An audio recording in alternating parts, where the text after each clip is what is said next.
ความยินดีมันยังคงไหลออกมาในทุกนาทีที่เห็นคนที่เฮาหามีความสุขในหนทางแห่งความใฝ่ฝันเหมือนเจ้านั้นยังรอคอยและยังมีความหมายเหมือนเคยให้ยังมีหวังให้คนคนนี้มีพลังและลมหายใจเพียงเท่านี้น้ำในตามันก็ไหลน้ำในตามันก็ไหล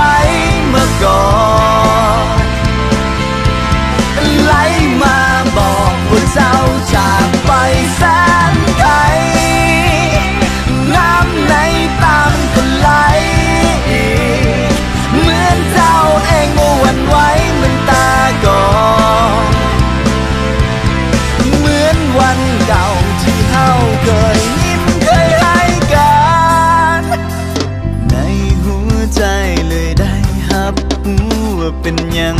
น้ำตาแห่งความยินดีความสุขนั้นและกำลังใจที่เจ้านั้นมีในวันนี้หัวใจมันสุขเหลือเกิน